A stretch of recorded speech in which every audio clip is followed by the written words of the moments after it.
Welcome to Night of Champions Gold Rush. Really? I hate the name. Gold Rush is stupid. Look, I'm not gonna lie here. I did not care about this pay-per-view, and I really was considering just skipping it. I will watch it, but not give a damn. But the ending of the show is the reason why I'm doing this review. The end of the show. Because everything else... And I know there's going to be people who did like the show. They're going to probably give it a good rating. They're going to say it was a good, decent show, or maybe even solid to great. Me? No. No. Because having a good pay-per-view does not hide the fact that Raw is horrible. SmackDown is horrible. NXT is horrible. No matter how you play it.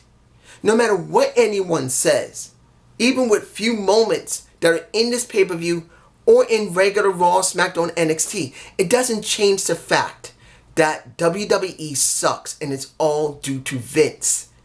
It's not about Bruce. It's not about how the commentary team sucks. It's not about how the 37 different writers are. This is all about freaking Vince causing this mess. Every final decision made is through Vince. Even if he's being used, this is still Vince's baby, and he's screwed this so badly. I barely care about WWE. There are people I do care about in there. The Usos I care about. Roman Reigns I do care. I never hated him. I just thought it was booked bad. When it came to Naomi, you know how I feel. I don't say anything about her because there's almost no viewing of her unless I'm going to watch Main Event. And that's if she's even on there. I haven't even checked. So I haven't cared about the product barely at all. I've seen a little snippets or heard some other people's reviews. But when it came to this show, when I really look at it, for the entirety of it, and I mean the entirety, not up and down the card. This is about the build going into this. Through Raw, through SmackDown. And it's been nothing. Very little.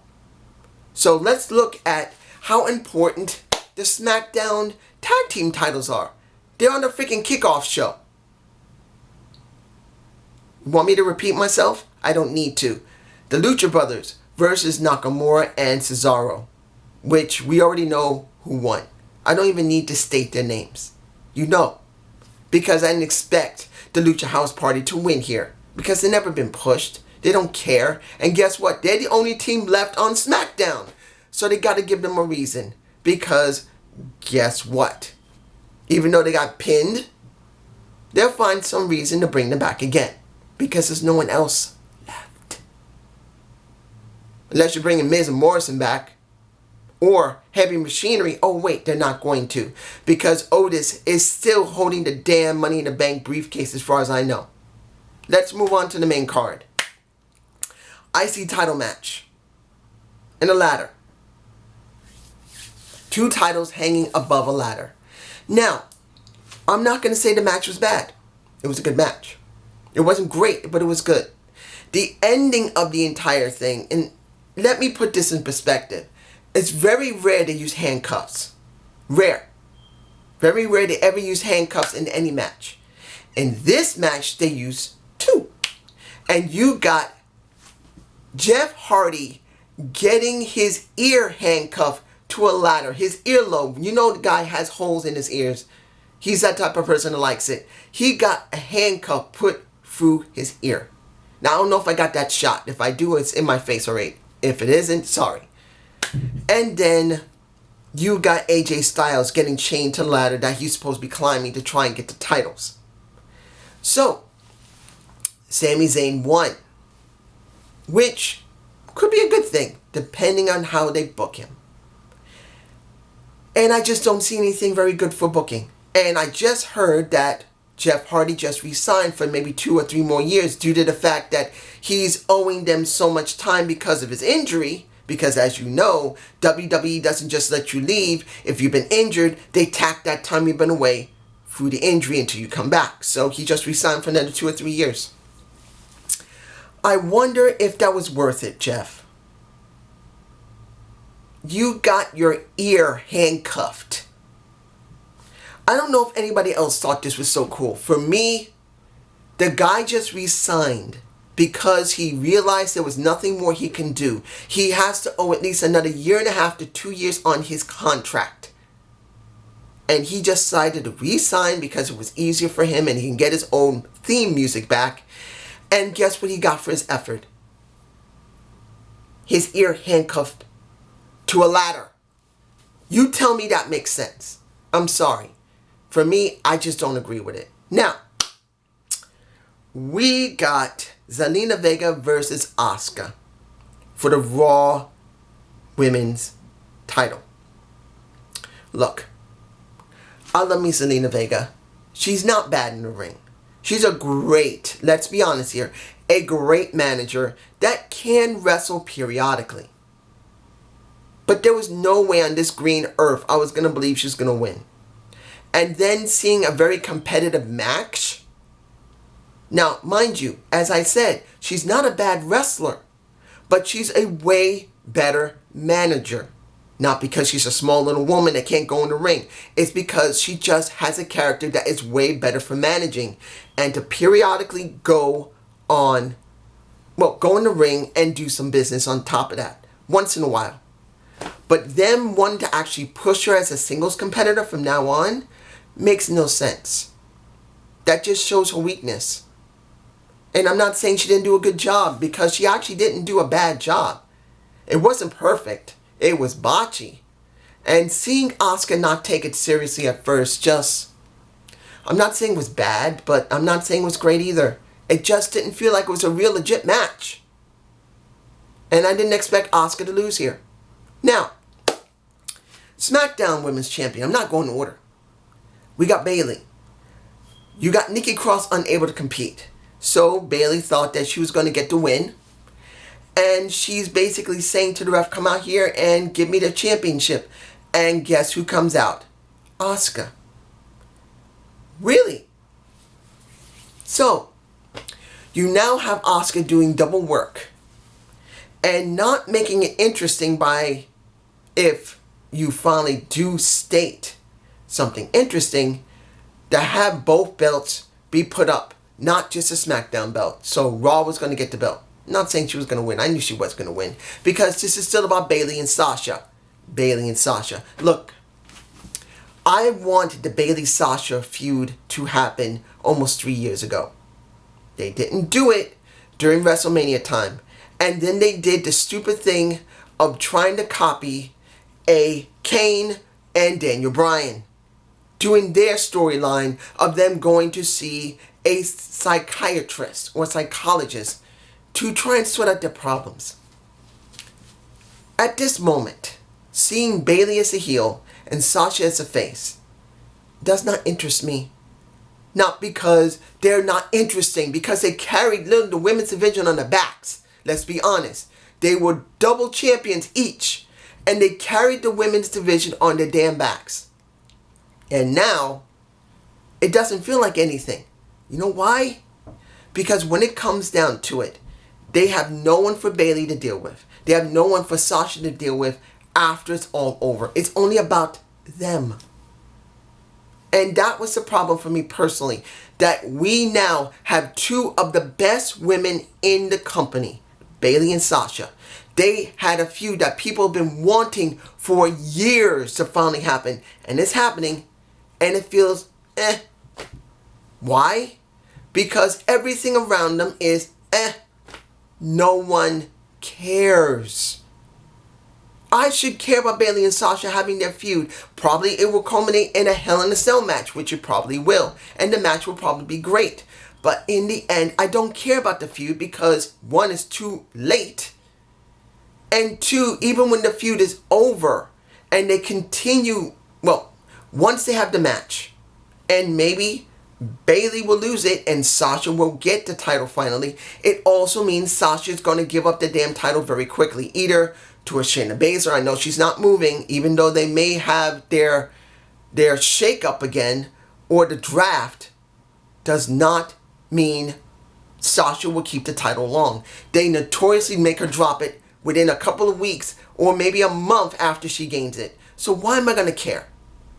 I can't stand seeing the same thing over and over again. I'm done.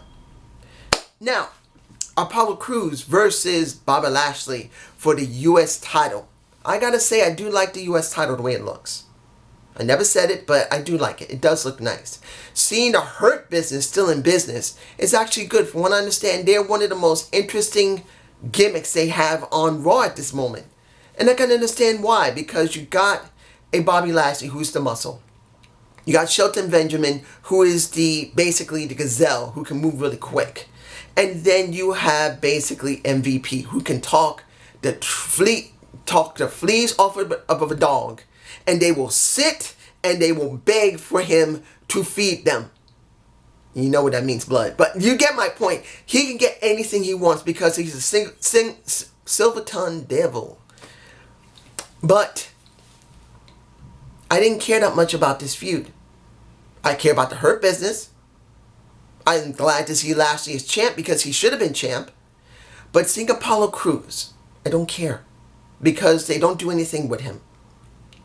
Why is he dealing with Bobby Lashley when he should be dealing with Cedric Alexander? Since he was the one who betrayed him, why isn't there a program with Cedric Alexander and Apollo Crews? I could be wrong, maybe I already had it, but as far as I can tell, he should have gone through Cedric first, then go through the Bobby Lashley, unless that's already happened, which it did. I don't care. Now, the match I truly don't understand what it's still doing. Street Profit, you see me botching. I believe I got an image of them in my face. You got the Street Profits dealing with Garza and Almost. Really sad to see that Zelina Vega isn't with these two, and instead of keeping them separate, and this is Angel Garza and the Andrade Cien Almost, you now stick them back together because you got nothing for them, and you decide to make Zelina a singles competitor. Why? And worse, they still lose their match. I just don't get it. They have nothing on either companies, either brands. Calm down. Admittedly, I'm going to say this honestly. I am not by myself. I've been saying this for several weeks on and off. But my aggression right now is I want to curse someone's freaking ass off right now because I am sick and tired of this bullshit of they're doing nothing with these people but giving them repeat matches over and over again every couple of weeks or every freaking week because Vince, the stupid cocksucker that he is, does not understand that when it came to Paul Heyman, he was right. You can say a lot about Paulie Dangerously from ECW. He could be a swindler. He could be a silver-tongued devil. He can be a bitch some cases or pain in the ass. But as it stands, he was right to get things straightened out with the roster while you still have people on the roster that was not sick. And Vince did not get it. Every single star that they have or superstar feels like an extra. They feel empty. Except for a few. But this is how you feel. This is how I feel. You guys tell me below if I'm right or not. If they don't even feel legitimate, why do you care about Montez Ford? He feels like nothing. Yes, he's married to one of the most gorgeous women in a Bianca Belair. But would you care? And I'm sure it's Montez Ford. And it has been a while since I've thought about the Street Profits. So I'm hoping I got the right husband with the with his wife. I'm just saying. And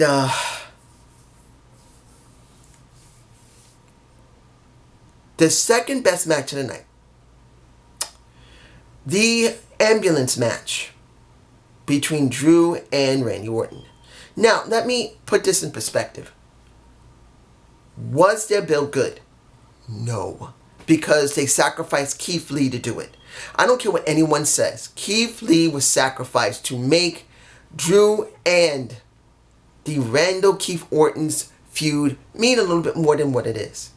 They use him as a plot device in some cases. And I just feel sorry for the guy. I just do.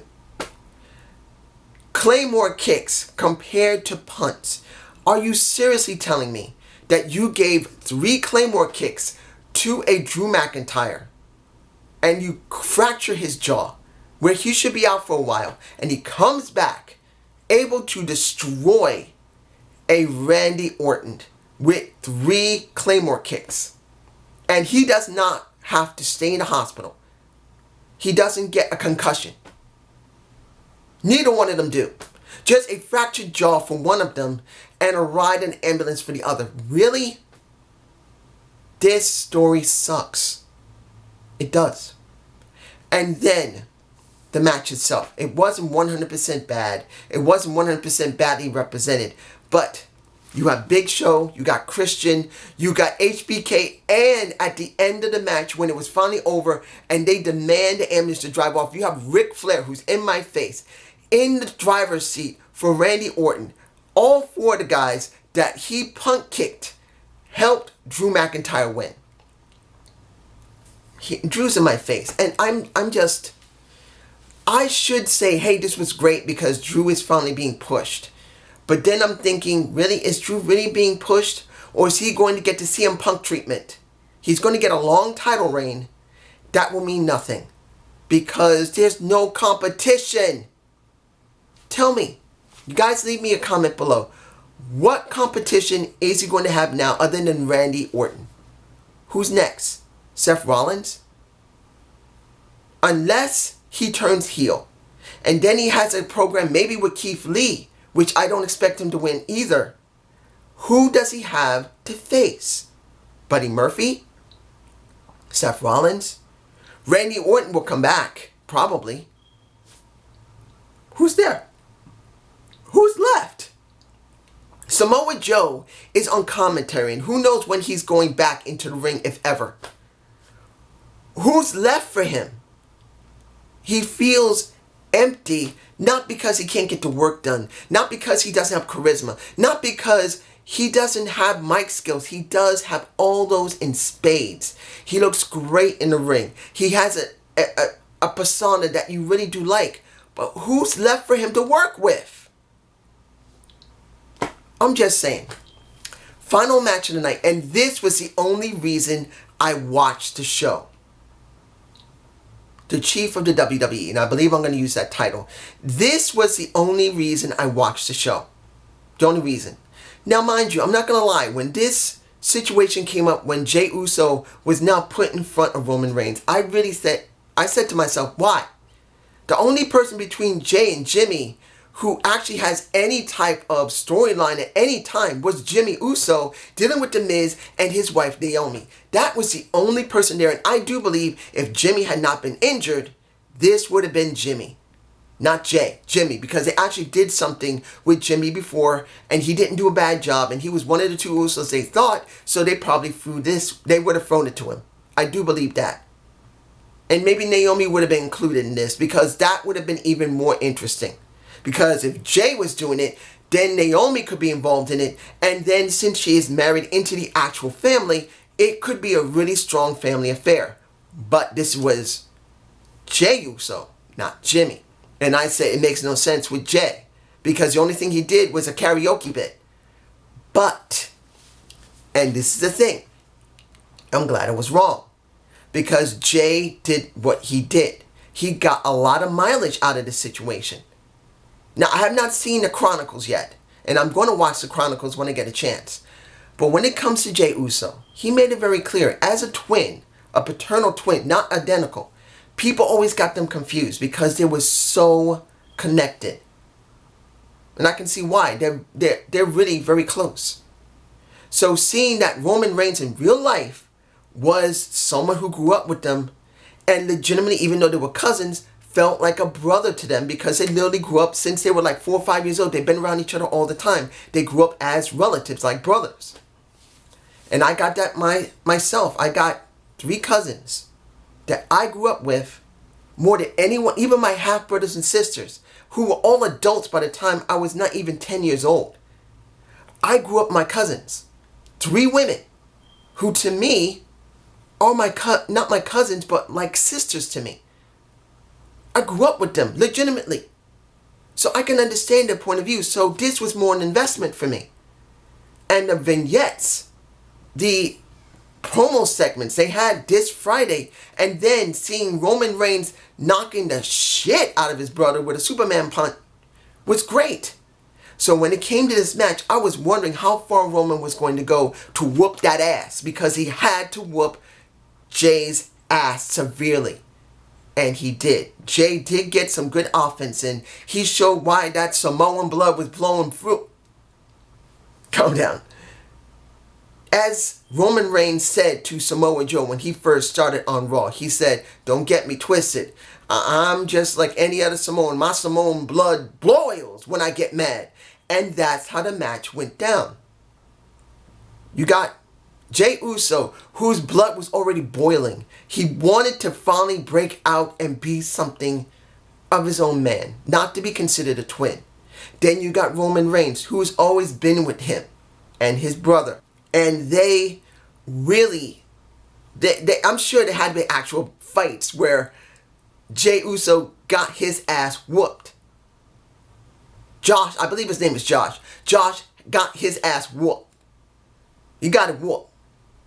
So this kind of feels like something you could see in real life. And he's telling them, you better understand, I'm the head of the table. You're not. Show me respect. And he also said, why did you get up? You should have taken the payday. Stay down. And he refused and kept getting up and kept getting up until Roman started getting angry because he actually started whooping his ass a little bit. And once Roman realized that he wasn't going to lay down for him, that he wasn't going to obey him, and that he was trying to whoop his ass, that is when he kicked it up and destroyed Jay. And then, while his butt was down, when he could have pinned him and ended it, he didn't want to do it. He said, "You drove me here. We're going to go away." That's what he pretty much said. He said, "Because you went this way, you want to drive me here? Okay. Now you're going to have to do what I want. And that is you acknowledging me as the chief, the head of the table." And Jay says, "No, screw you." And he's getting his head bashed in. And the thing that gets me, he made it very clear. And under normal circumstances, this should have ended the match when he started pounding his head into the pavement. And no, it wasn't, he was pounding his head into the ring. But you get my point. The ref should have ended it, and he did not. Paul was willing to say, "You're my tribal chief. You're my tribal chief." And Roman says, no. I don't want it from you.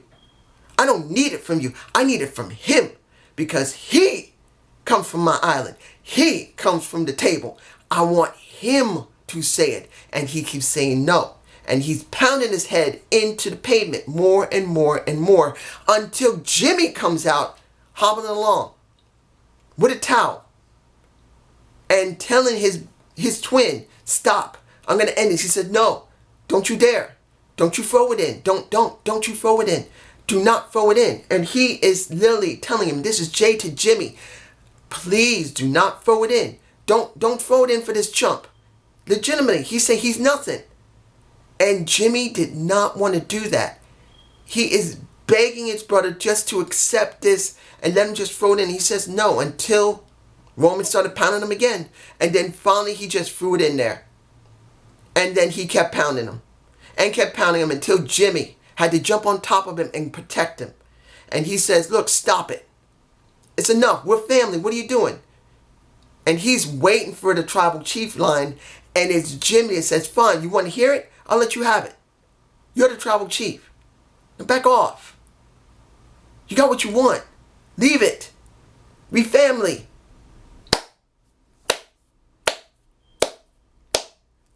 I gotta say this. That was well done. It might have been corny, yes. There was no way it wasn't corny, guys. But, as corny as it was, this was the best thing of the entire show. This was the best thing for me, personally. But I'm not going to lie to you, did not save this show at all. This show really wasn't much at all. This maybe was a SmackDown or, well, more of a SmackDown show, because SmackDown supposedly gotten a little bit better than Raw at one point. But to be honest, just felt like a regular Raw SmackDown show. Maybe with a little bit extra. But didn't really matter to me. The shows still suck. And in total, we got to remember this. This isn't just If this show to anyone is the greatest show they've seen in a long time because of the ending, they say it's saved for them. I ask you to go, if you go to other YouTubers who are reviewing this, and I'm sure many people will, you don't need to mention my name. You never need to mention my name because I'm a nobody. But I want you to ask them this one question. When it comes to a whole, did this actually help the WWE? Is this saving the WWE in the ratings? Is this saving the WWE with the fans? No. No. The fans are sick of this situation with the WWE. You got more people sick in the Performance Center. You got a lot of wrestlers now in the back doing nothing. They're not doing anything with Bianca Belair. They're not doing anything with Shayna Baszler. Unless they're both hurt, they're sitting in the back doing nothing. You got Asuka having to do double work. What happened to Shayna Baszler, or what happened to Bianca Belair? Why not bring them out? Doesn't matter if it makes sense. You got two women in the back that are so good and they're doing absolutely nothing. What happened to the women's tag titles? Of course, I don't give a damn about them, but they made them so apparent because of the women's revolution. It means shit. This company is garbage. And at the rate they're going, I'm going to say this right now. I know I'm dragging this out a little bit, but I want to state this right now. If things continue the way they are, they're at a 1.5 at one point on Monday. AEW was hitting 1. A 1.0. If they continue and people keep getting sick of this situation, those numbers are going to close in. And if they keep working, and I'm talking about AEW, working with, let's say they work with Impact Wrestling, let's say they work with ROH, and let's say they continue working with NWA and start trying to build something, they could honestly cause a major threat to the WWE. And guess what? Because Vince is the reason, like I said in the very beginning of this, Vince is the problem. Vince will have no idea how to stop them.